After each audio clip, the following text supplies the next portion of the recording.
जय श्री कृष्णा। राधे राधे। आज आप लोग सुनेंगे माघ मास महात्म्य कथा, अध्याय 6 और 7। पूर्व समय में सतयुग के उत्तम निषेध नामक नगर में हेमकुंडल नाम वाला कुबेर के सहस धनी वैश्य रहता था, जो कुलीन अच्छे काम करने वाला, देवता अग्नि और ब्राह्मण की पूजा करने वाला, खेती का काम करता था। वह गौ, घोड़े, भैंस आदि का पालन करता था। दूध, दही, छाछ, गोबर, घास, गुड़, चीनी आदि अनेक वस्तु बेचा करता था, जिससे उसने बहुत सा धन इकट्ठा कर लिया था।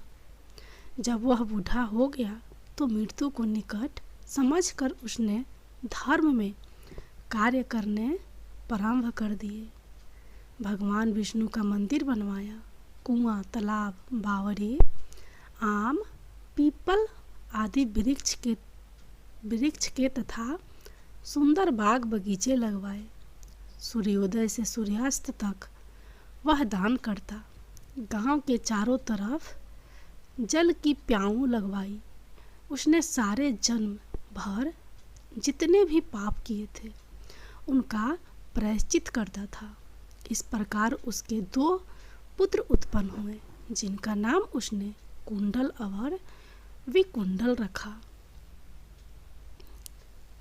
जब दोनों लड़के युवा अवस्था के हुए तो हेमकुंडल वैश्य गृहस्थी का सब कार्य सौंपकर तपस्या के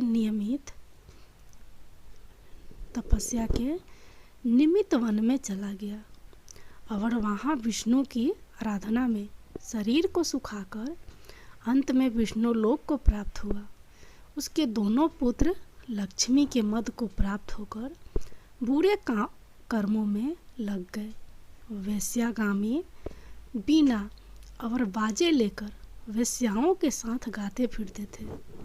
अच्छे सुंदर वस्त्र पहनकर, सुगंधित तेल आदि लगाकर, भांड और खुशामदियों से घिरे हुए हाथी की सवारी और सुंदर घरों में रहते थे। इस प्रकार ऊपर बोए बीज के सहस वह अपने धन को बुरे कामों में नष्ट करते थे।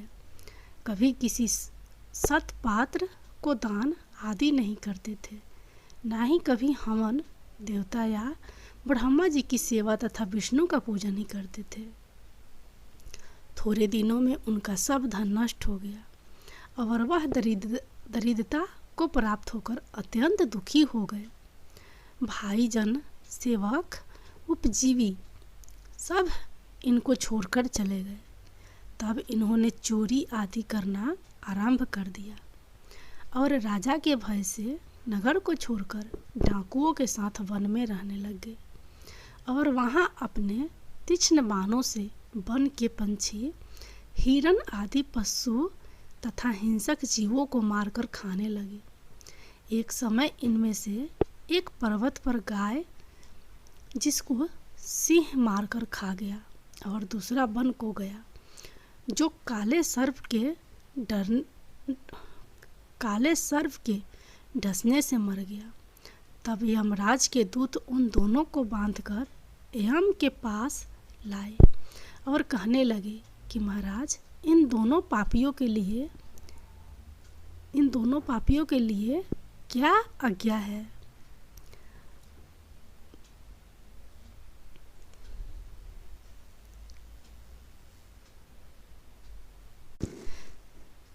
आगे की कहानी है 7वां अध्याय में। चित्रगुप्त ने उन दोनों के कर्मों की आलोचना करके दूतों से कहा कि बड़े भाई कुंडल को घोर नरक में डालो और दूसरे भाई विकुंडल को स्वर्ग में ले जाओ, जहाँ उत्तम भोग है। तब एक दूत तो कुंडल को नरक में फेंकने के लिए ले गया और दूसरा दूत बड़ी नम्रता से कहने लगा कि वे विकुंडल चलो, तुम अच्छे कर्मों से स्वर्ग को प्राप्त होकर अनेक प्रकार के भोगों को भोगोगे। तब विकुंडल बड़े विस्मय के साथ मन में संशय धार कर दूत से कहने लगा कि हे यमदूत, मेरे मन में बड़ी भारी शंका उत्पन्न हो गई है, अतएव मैं तुमसे कुछ पूछता हूँ, कृपया करके मेरे प्रश्नों का उत्तर दो। हम दोनों भाई एक ही कुल में उत्पन्न हुए, एक जैसे ही कर्म करते रहे।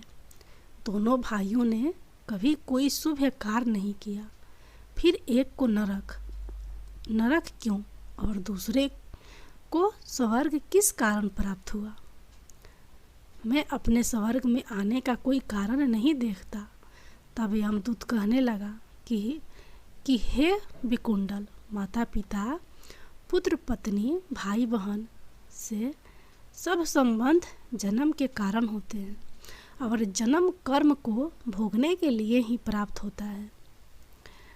जिस प्रकार एक वृक्ष पर अनेक पंछियों का आगमन होता है, उसी तरह इस संसार में पुत्र भाई, माता पिता का भी संगम होता है। इनमें से जो जैसे जैसे कर्म करता है वैसे ही फल भोगता है। तुम्हारा भाई अपने पाप कर्मों से नरक में गया, तुम अपने पुण्य कर्म के कारण स्वर्ग में जा रहे हो। तब विकुंडल ने आश्चर्य से पूछा कि मैंने तो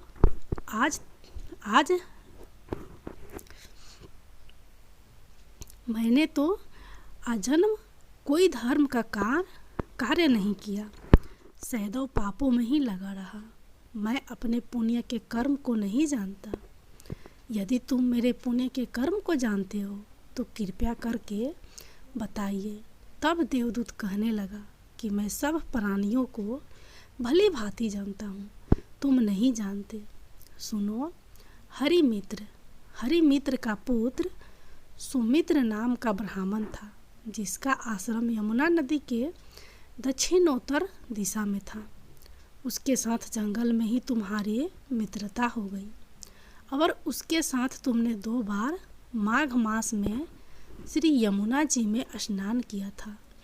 पहली बार स्नान करने से तुम्हारे सब पाप नष्ट हो गए और दूसरी बार स्नान करने से तुमको स्वर्ग प्राप्त हुआ। सो हे वैश्यवर, तुमने तो बार माघ मास में स्नान किया। तुमने 2 बार माघ मास में स्नान किया। इसी के पुण्य के फल से तुमको स्वर्ग प्राप्त हुआ और तुम्हारा भाई नरक को प्राप्त हुआ। तदा तेरे जी कहने लगे कि इस प्रकार वह भाई के दुखों से अति दुखित होकर नम्रतापूर्वक मीठे वचनों से दूतों से कहने लगा कि हे दूतों, सज्जन पुरुषों के साथ पग चलने से मित्रता हो जाती है और यह कल्याणकारी होती है। मित्र प्रेम की चिंता न करते हुए तुम मुझको इतना बताने की कृपया करो कि कौन से कर्म से मनुष्य यमलोक को प्राप्त नहीं होता, क्योंकि तुम स्वर्गीय हो।